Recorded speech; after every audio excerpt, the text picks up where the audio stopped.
Good morning guys, and summer na ngayon dito sa amin, mainit na ang panahon at ito yung panahon na maganda mag-alaga na naman tayo ng mga beta at hindi lang mag-alaga kundi tayo mag-breed ng mga beta.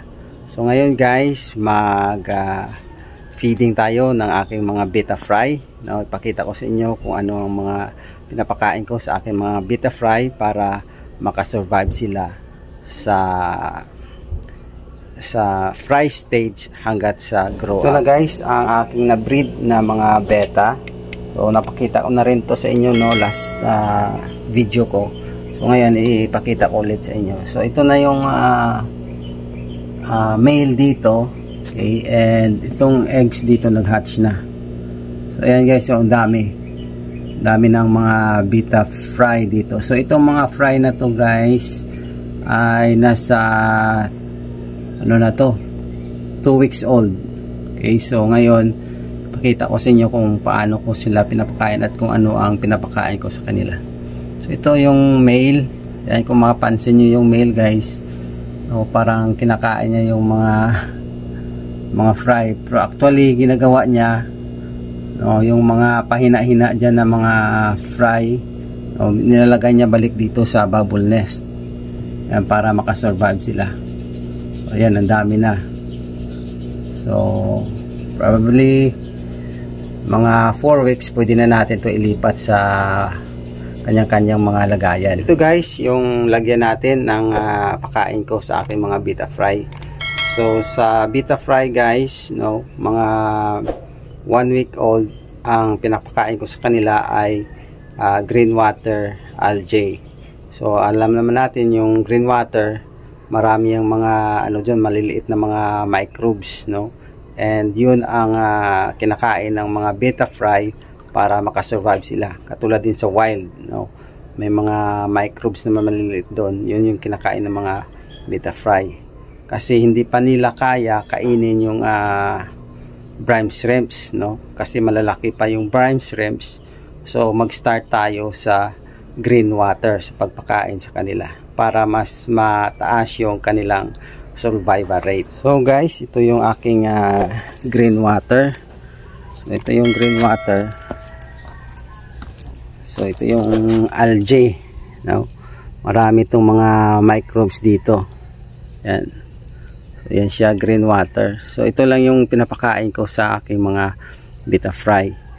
And magpakain ka nito guys, kaunti lang. Wag yung ganito kadami. So magkuha lang ako ng ganito karami, pero mamaya pakita ko sa inyo kung ano kadami talaga ang pinapakain ko sa kanila for ngayon 2 weeks na. Yan. So first week hayaan muna natin, and then mag-start tayo sa second week magpakain sa kanila ng green water algae. So ganyan siya guys, green water algae. So yung mga tangko dito, marami ding green water din na algae. Pakita ko sa inyo.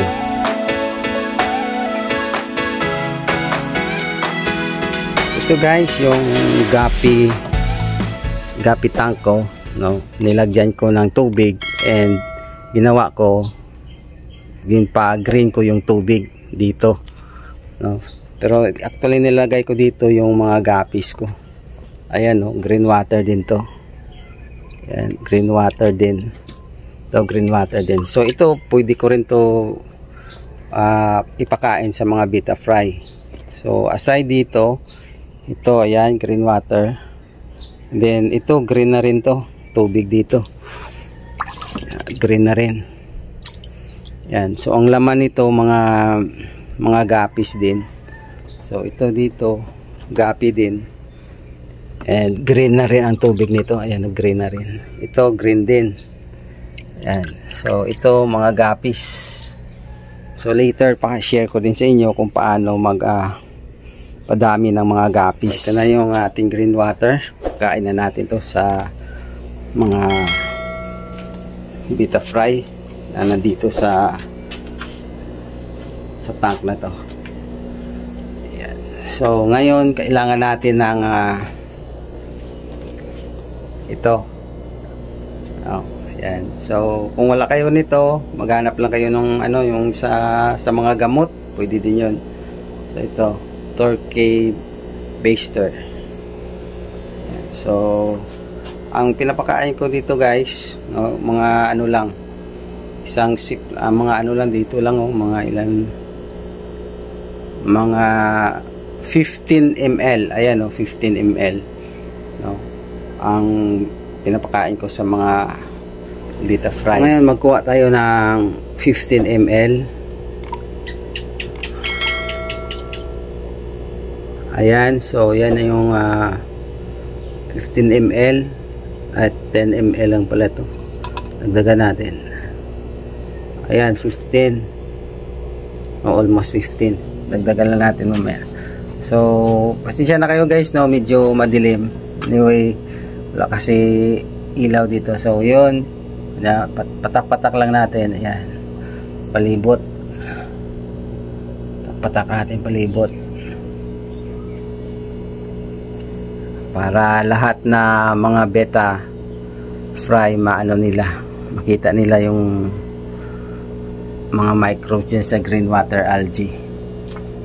Ayan, dagdagan natin kaunti kasi medyo kulang yung kanina sa 15. Ayan.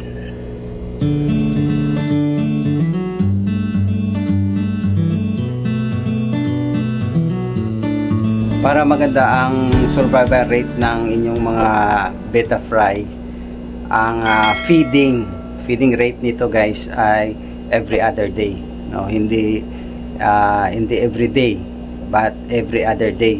Tsaka ang feeding nito ay ano lang, 15 ml lang, okay?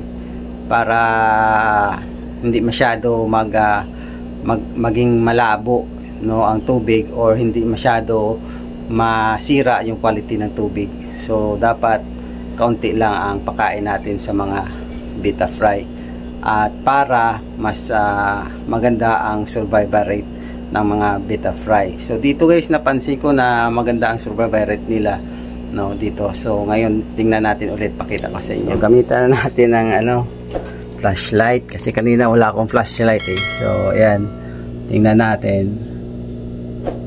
So ayan guys, oh, ayan, dami nila, oh. Ayan, malalaki na yan, 2 weeks old na yan. So ayan, so bago ko lang to kalagay ng ano kanina, ng green water, 15 ml. Ayan, so makikita mo naman yan kung maraming namamatay, no? Sa first weeks pa lang marami nang namamatay kasi sa ilalim nito, yan, namumuti-muti. And makita mo maraming patay na mga beta fry. So dito, no, from the start pa lang, hindi ko napansin na maraming namatay na mga beta fry. Kundi napansin ko na surviving sila. Ayan, madami nakaka-survive, no, nung nag-start ako mag-feeding ng green water. I guess yung dami, oh, dami mga beta fry.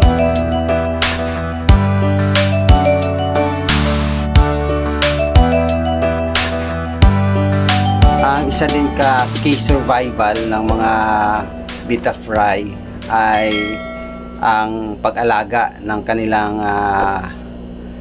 ng male, no, sa mga beta fry. So kung ang male hindi kasi maalaga masyado, maraming mamatay na mga beta fry kasi medyo hayaan niya lang yan, no. Ang mangyayari, ang mga beta fry nandun sa ilalim, hayaan niya lang. So mamatay sila dun sa ilalim. Pero kung ang male ay maalaga, no, katulad dito, maalaga siya masyado, ang ginagawa niya, pag nakita niya sa ilalim ng mga beta fry, binabalik niya sa bubble nest. Isa-isa yan, binabalik niya sa bubble nest.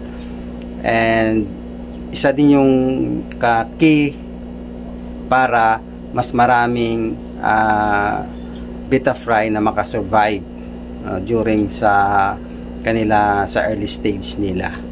So hindi lang sa pagkain kundi sa pag-alaga talaga ng male sa mga beta fry. So ayan guys, sana nagustuhan nyo ang video na to, and kung bago ka pa lang sa channel ko, don't forget to click the subscribe button and click the bell button para ma-notify ka sa pinakabagong videos ko. So once again guys, thank you so much and see you on my next video.